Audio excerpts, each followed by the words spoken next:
Hello, good morning. My name is Nuria. I'm a teacher at the British Council School. I work at the early years section. I have taught 4, 3 and 2-year-olds.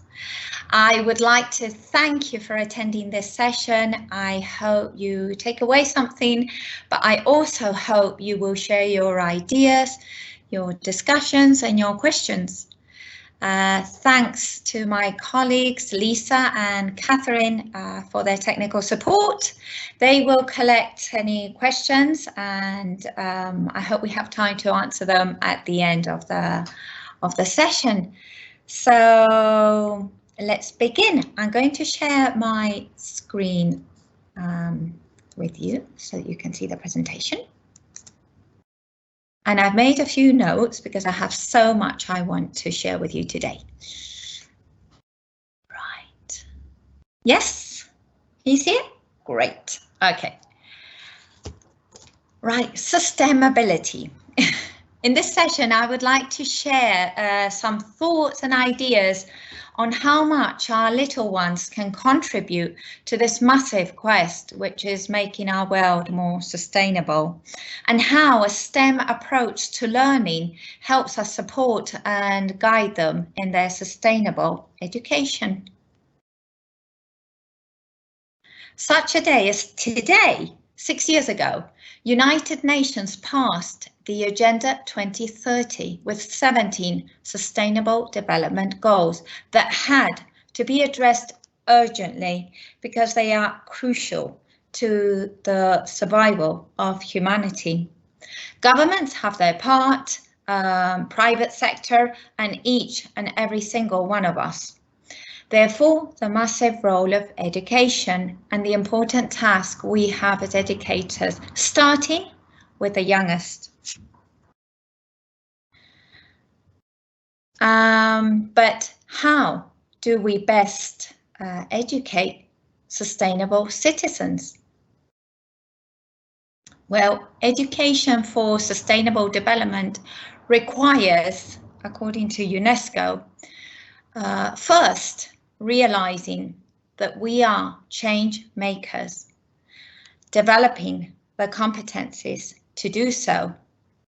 Becoming change makers also requires knowledge, skills, values and attitudes, and a shift to a more problem solution orientation, bringing different disciplines together and doing so through collaboration.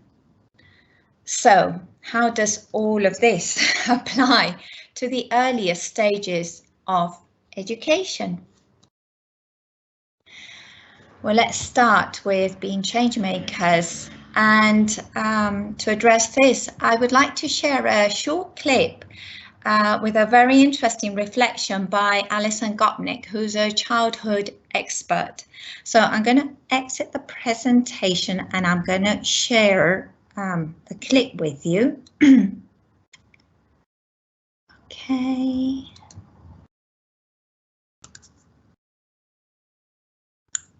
Include sound, very important. And here we go.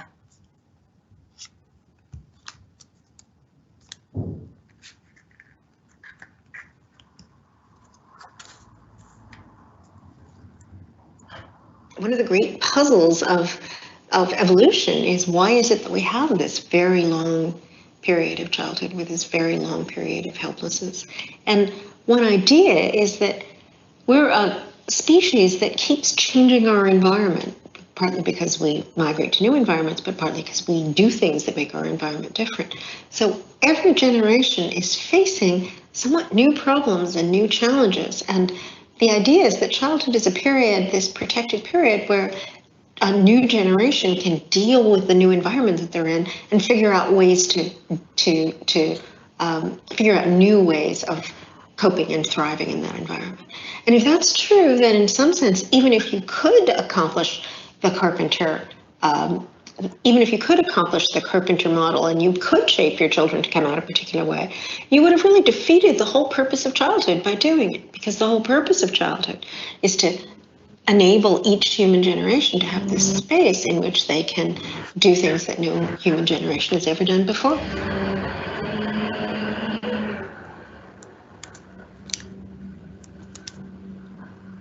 Okay, so I'm just going to go back to the presentation. Right, so children not only have the potential, but they are change makers. Not meaning by this that we need to load them with all those problems, but because this stage is when they are best equipped with those powerful tools, imagination and creativity, and they need the time to play and to imagine. Oops, sorry. There we go, sorry. The competencies, what are these competencies and how do children develop them? Competencies, for a start, can't be taught. They have to be developed by learners themselves. They are acquired during action-based and experiences through reflection. And how does this happen in early childhood? Well, let's start with systemic thinking. Systemic thinking is about cause and effect, about dropping objects and watching what happens and doing it again, rolling objects, about having tantrums and learning from those effects. Schemas is all about this as well. Anticipation. Well, how well do they stand in their line if they anticipate that they're going to have more time to play in the playground? Normative. Children might test limits, but they surely remind others of the rules. Strategic. Oh, if you give me your car, I will be your friend, and the other way around. So they are working out those strategies to get what they want. Collaboration. Children are always looking out for others. Critical thinking. Well, this is the age of the why and what and when and why again. It's self-awareness. It's the age of the me. It's a very, very important and sensitive competence at this age to start developing, and also assigning them their role in society. Problem solving. It's the age of the uh-oh and the oops, but how quickly do children leap to solutions? Developing these competencies is also reflected in our curriculums, in Aprender in the Spanish curriculum, and the early years foundation stage develops the characteristics of effective learning, which are also very, very powerful and important. How do we equip the children with the knowledge, with the skills, with the engagement to become and to be change makers? Well, we supply the knowledge through explanations, through the stories, through the descriptions that we initiate, or to resolve their questions and support their discoveries. We allow them to explore the environments, and we sometimes create those environments to have those experiences that will trigger the knowledge. Sorry, I rushed a little bit there. But this is what knowledge really is about in the early years. The skills. Children are learning skills every day through instruction, but also through imitation. Now we describe some of these skills like soft skills. And these are the ones that are most desirable now in many professions. Questioning, observation, communication, reasoning, problem solving. Interesting, STEM disciplines provide processes to guide these skill development, scientific methods, for example. And engagement, not less important and key to drive those life-lasting attitudes that we build in these little change makers and that stick with them. Collaboration, curiosity, creativity, empathy. Others are emotional states like belonging, security, compassion, confidence.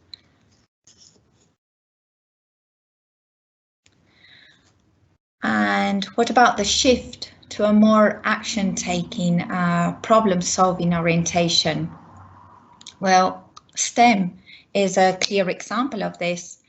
It doesn't mean that we have to be specific about science and maths and technology and engineering, but it's more on how these disciplines approach problem solving with a focus on solving real life problems, to improve a community, bringing disciplines together. And again, it's not only science, math, technology and engineering, it could also be law, it can be philosophy, art, music. And how this is done through collaboration, through sharing expertise, experiences, success, and also failures, and learning from it all. So STEM is taking place in our classrooms through play, through exploration and discovery, through observation, through hands-on experiences, and all these pictures are familiar with what we do every single day. We support through these activities their knowledge, their skills and their emotional engagement. We nurture the competencies that we've mentioned, and we empower them to become and to be change makers. And that is what sustainability is all about. It aims to prepare our little ones not only to be skilled professionals, but also to be informed and solution-oriented citizens.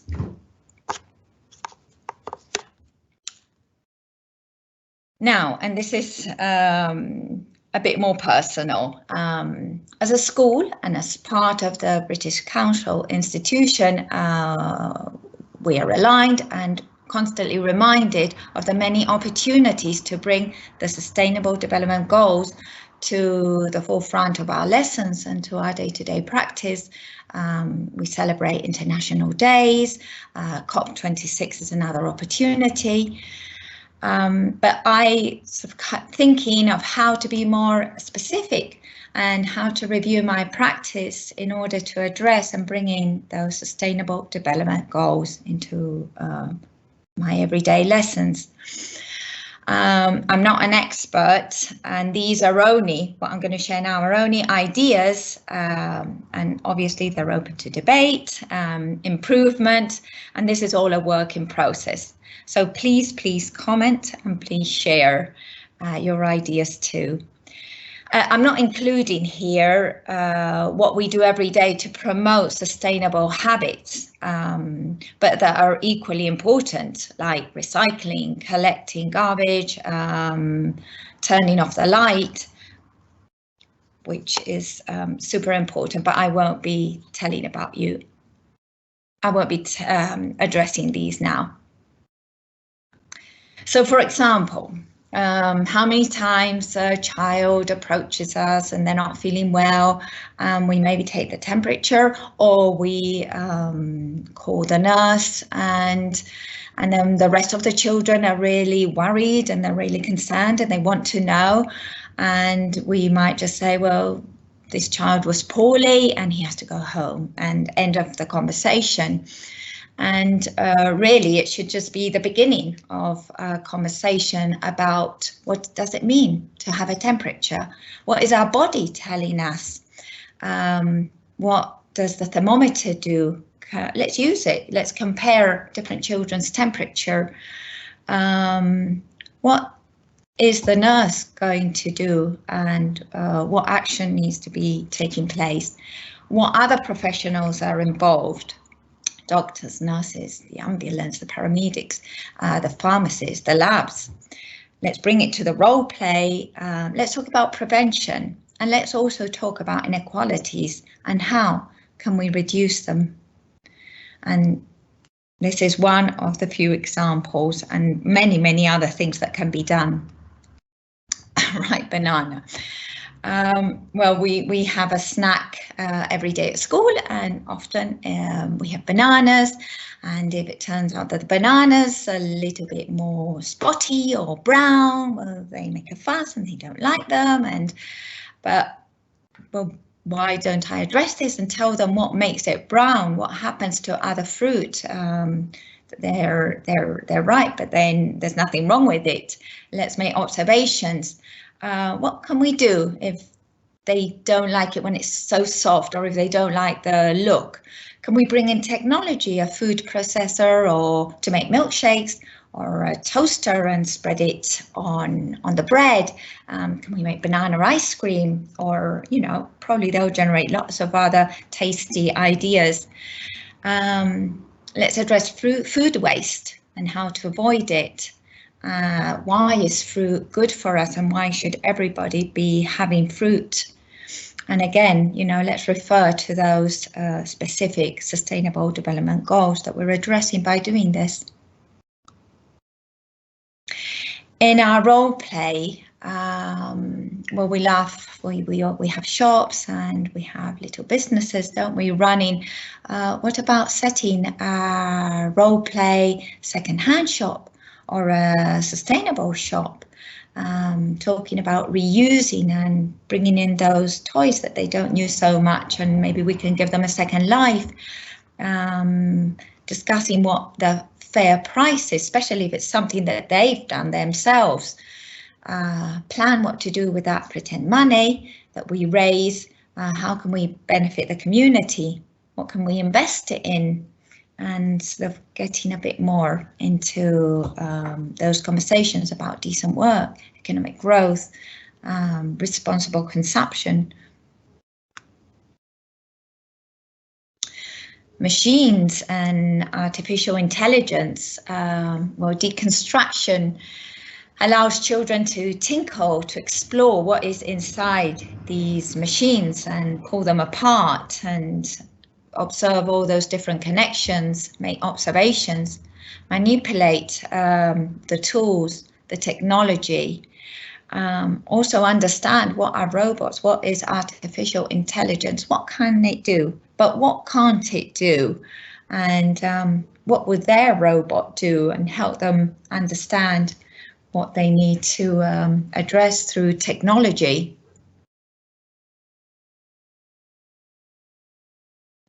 A making station,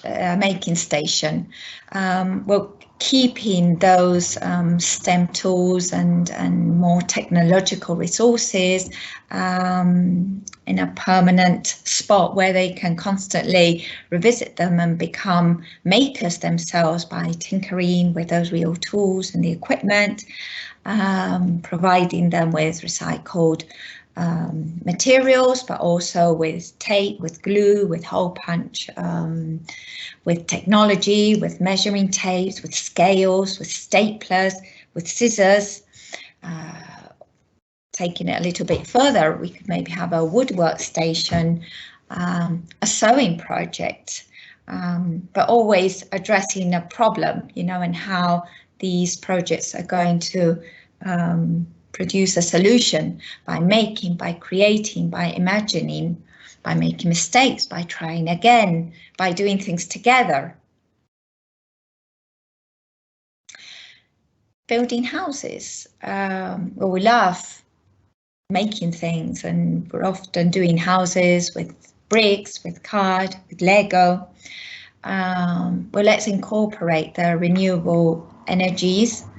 Solar panels, for example, in our houses, or, you know, those fairy lights that you can charge with the sun, and they light up.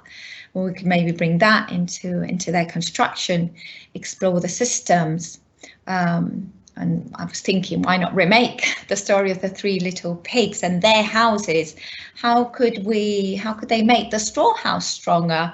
Why does it always have to be the brick and cement house? What other materials could we use to build a house? Houses are being built now out of bamboo, recycled plastic, cork, cob, sheet wool to insulate newspaper. Bring in the language, you know, eco-friendly, self-sufficient, environment-friendly. What local products can we supply to build those houses? car play, another of their favorite play areas. We can build cars from recycled parts. We can also talk about fuel. Is it gasoline or is it electric? Could it be wind powered? You know, little experiments like this balloon-powered car might trigger them thinking about the sources of energy power. Also, we could bring in maps, distance from one place to another. Why do we need a car, or could we use a bike? Could we walk? Could we share a ride? Bring bike lanes and pedestrians into these play. Pollution, environmental noise, and animals. top 10 favorite play.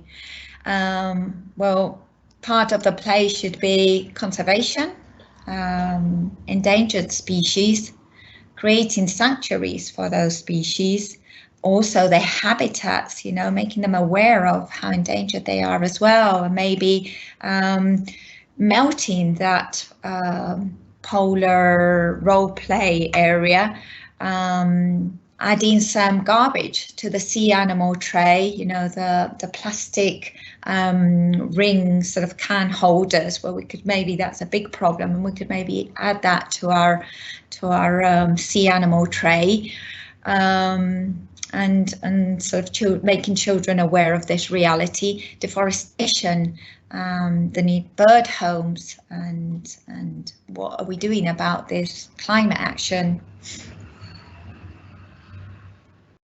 Water play, wonderful, wonderful play. But let's talk as well about water waste, about recycling water once we've finished playing, and in general. Also addressing particular issues that communities have that have scarcity of water, and then to transport water from one place to another. How can this be done? Talk about water pollution. How can we filter water? How can we depurate water? And how water is essential, because we are water in ourselves. So this is a little range of examples, and I hope they trigger many other many more ideas in myself, and that you might share, and that I keep looking out for in my school, and copying from the inspiring teachers that surround me. But also don't underestimate the power of allowing children to continue and to revisit their projects, and to add and to question and to try new things. Teamwork, of course, mixing pieces. So if they're playing with the Lego, but they might need a bit of plasticine, and that might be a solution to something. Provocations, getting them thinking about them, and Radio Emilia has lots of examples of this. The maker movement, where these ideas are supported. We could bring parents, professionals to make it real. Wonder baskets with little gadgets and old-fashioned tools that children love to manipulate and get to understand. And also putting different ages together. And in school, we've had experiences of kids in secondary working together with the little ones, and sort of showing them what experiments are about, and really interesting projects. And the power of language, that is key in everything we do, and how they process and how they copy us. And we need to give children the opportunities to hear and practice the vocabulary, and developing that cognitive processing power. questions, open-ended questions, giving them a voice and letting them reflect and promote critical thinking, the why questions, connecting those concepts with their previous knowledge and experiences, for example, talking about maybe switches and turning lights on and off to explain how computers work. And the body language, very important. Children express themselves in many multiple ways, and one of them is through their body. And we need to give them the space and the time and the eyes and the height to see this and understand them. I've also brought a few of the many books that we can use to support and to explain in a child-friendly way many of these problems and to look for solutions. And these are some of the books I've consulted and I've been reading when I've been putting together all these explanations that I hope you find useful. And finally, these are some real cases of kids to age 12, 13, 15, I think, that have had the opportunity to see their projects come true. And they are probably simple projects, but they've come through lots of hours of playing and being creative and imagining solutions. So Brian Slatt thought, how could he solve the problem of all these rubbish banks across the Pacific and all the oceans?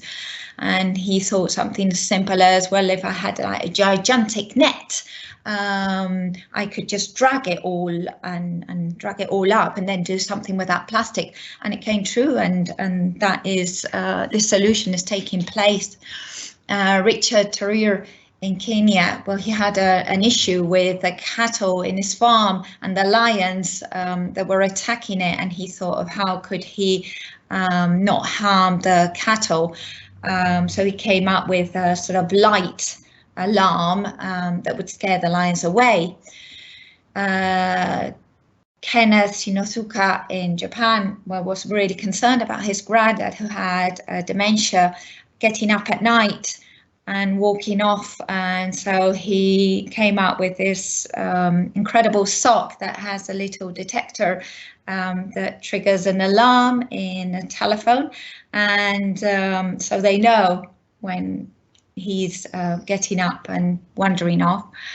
And David Aguilar is a kid, well, now he's a youngster, who played a lot with Lego, and he was also born with an undeveloped arm, and he created his own prosthesis, Lego prosthesis, and he's also developed this for lots of other kids now.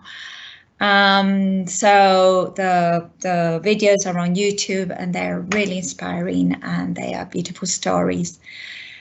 And I would like to, well, thank you for your time, thank you for your patience, and as I said, please give us your feedback, but also share your ideas and your comments either now, or there's my email, britishcouncil.org, sorry, there's two I's there. Thanks again, and over to Lisa and Catherine. Hi Nuria, there's a question here for you in the chat from Louise in Barcelona. How do you involve parents and professionals? How do we, well, it was much easier before COVID. We used to invite them to our premises very often, either for workshops or for talks. Since COVID, we are slowly trying to do this again, mainly through Teams, but working hand in hand. You know, they might send us the materials and they might send us the project. We would do it with the children, but we do it across the screen. And at the moment, that unfortunately is how we have to do it. But I think, like with everything else, we are hoping we'll get to the day when we can do it in our premises again. Okay, thank you, Nuria. So if I understand it correctly, it's really about like whatever topic you're talking about in the classroom or whatever activity you're doing in the classroom, then thinking about how you can incorporate these kind of sustainability issues and this kind of, you know, think the scientific point of view. Yes, I mean, I think we have so much that we want to share and that we want to teach kids, that sometimes the day-to-day and those problems are not overlooked, but they're sometimes given for granted. And I think it's really important that we realise that is not the case, that they need to have these conversations, and they need to obviously have them at home, but we also need to continue them or even trigger them sometimes. Yeah. Question. Just thinking about the Sustainable Development Goals, some of them sort of deal with issues that are maybe going on in far off places of the world, or in situations that are very, very different to the situations which maybe our students would be living, you know. Indeed. I wonder at that age, at that young age, you're talking about 2, 3 and 4, how well are they able to sort of empathize with people in a very different situation to themselves, or to put themselves in that position? And how do you deal with that? That's that's a great question. I think lots of times we think they are problems and that are not happening in our, well, maybe not in our communities, but close to us. And honestly, I think most of them are. But the way to make them child friendly, and this requires a lot of thinking and a lot of preparation, but I think there are lots of stories and books out there that have tried to bring all of this to a child level and to use the adequate language, and perhaps that can be a starting point, and that can probably be linked to some kind of project, you know, like the 3 Little Pigs that I mentioned. Well, obviously we're not going to start making houses out of bamboo, because that is not what the kind of material we can produce here, but it is happening, and it might get them thinking of how could they build a house that doesn't require factories producing cement, and you know, with all the implications that has. And it's just triggering their imagination in many different ways. Yeah, I think that's a really good idea. So instead of approaching it as like an abstract idea that maybe they've not had first-hand experience with, you're actually making characters in a story that they can then relate to, and it makes it a bit more concrete for them. Yes, very often it's through this that we tackle. Yes. Yeah, that's a great idea. Another thought that I had was, is there anything that you would recommend keeping in the classroom as a sort of STEM station? I know you mentioned the maker station, but are there maybe some resources that you would recommend teachers have on hand at all times to help involve STEM in the classroom? Well, it depends of how affordable, you know, and how many of those resources you can have.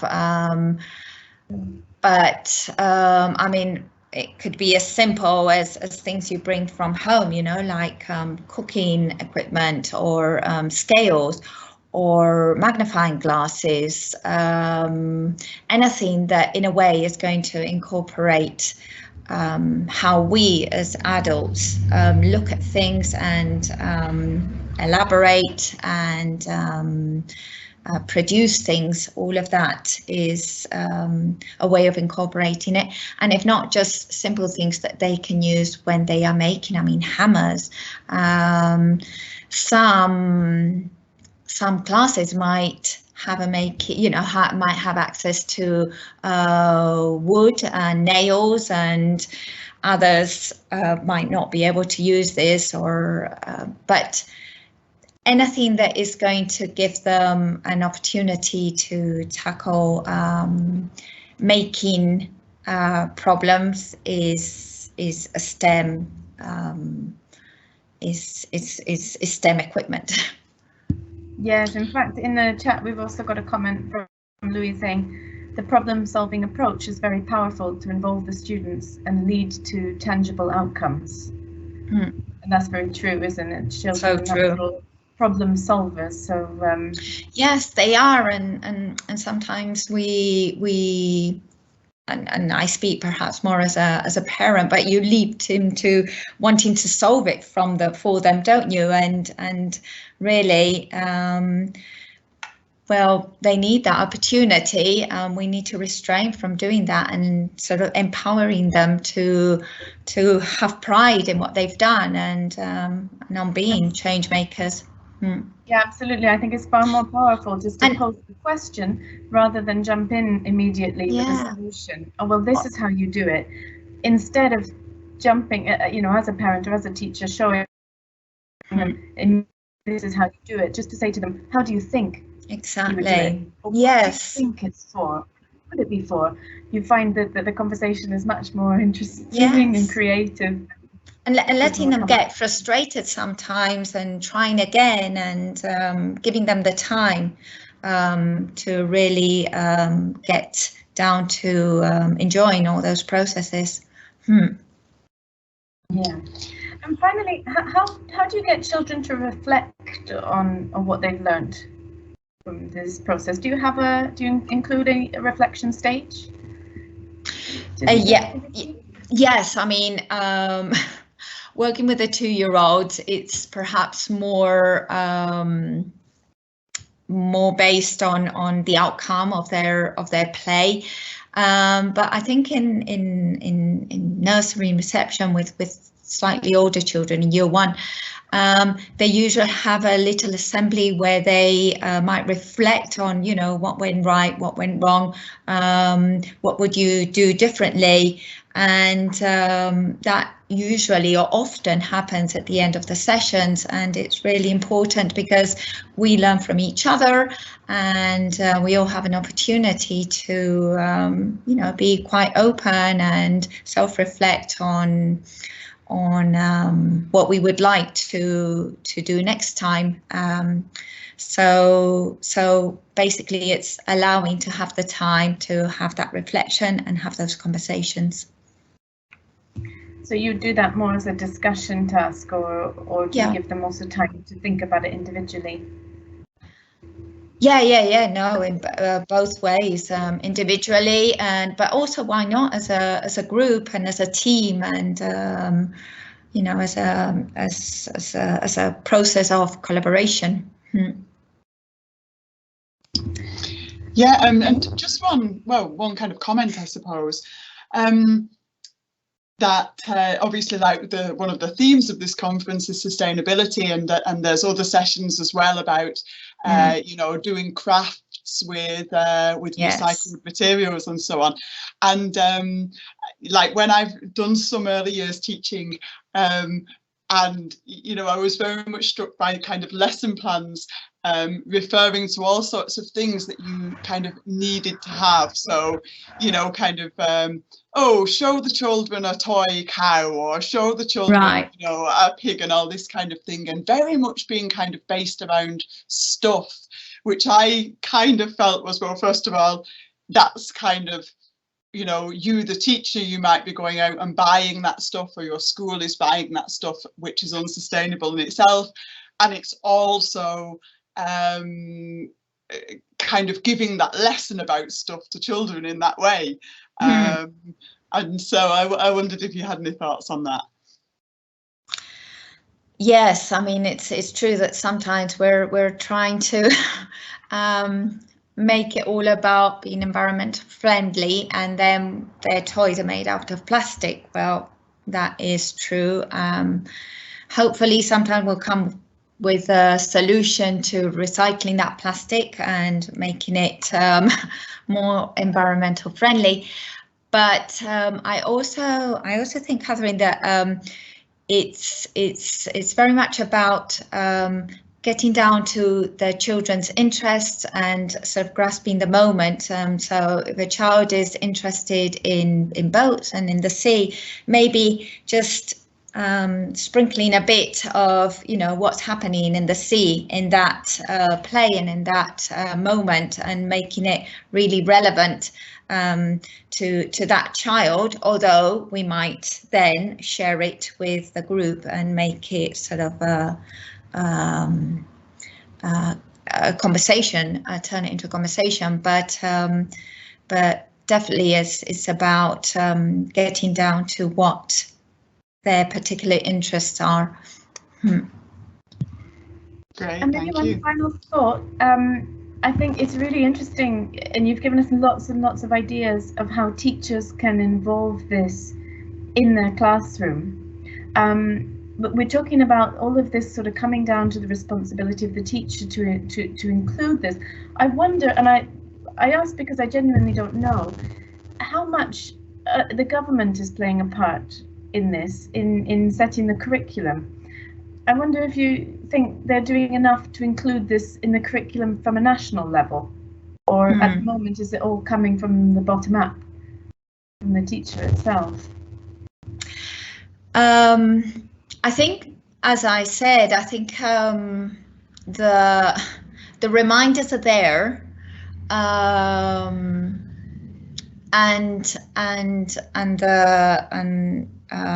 the characteristics of effective learning, for example, is a good example. It's part of a curriculum, and we need to pick what we want to take to our lessons, just as much as we take topics or as we take the learning objectives. I think it's very much the teacher who has to initiate and have that will, and that and you know, to empower those kids to take action. The same way as we do ourselves, you know, as individuals. And this is not only us about you know, this is about teaching, but I think it's very much like we do in our day-to-day as individuals. You know, lots of things are not mandatory, and they're not telling us to do it, but we know we have to do these things, and we have to slowly change those habits, and it reflects in all the different dimensions of education, starting with ourselves. Absolutely, and I think what you've done in the session has given us a really good idea of how to take those tips from the official curriculum, if you like, of the quite sort of maybe abstract ideas, or that could be interpreted in different ways, and shown us really practical ways of how to bring that into a lesson in a very simple way, things that are very accessible for most teachers to do. So thank you very much for that, Nuria. Yeah, and as I said, it's a work in process, so there is so much more we can contribute. Yes, I think you've inspired us to have a look at all the different ways that this can be, and all the different missed opportunities that happen in the classroom. So that's great. I think we haven't got any further questions at the moment in the question and answer. So I think that we'll wrap it up for today in the session. Again, you've got the feedback code there. Remember that the recordings will be available if you click on the same link that you used to join the session. Later on, it will take you to a recording of the session. Mm-hmm. Okay. And any materials that presenters wish to share from their presentations will be made available on the Padlet, which is on our website. I've put the link in the chat to the Padlet as well. Thank you. Put the link there. Ah, yes, fantastic. Okay, thanks very much, Catherine.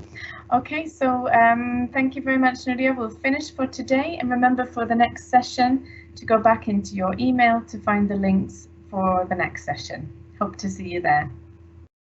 Thank you. Okay. Thank you. Bye-bye. Bye. Thank you. Bye.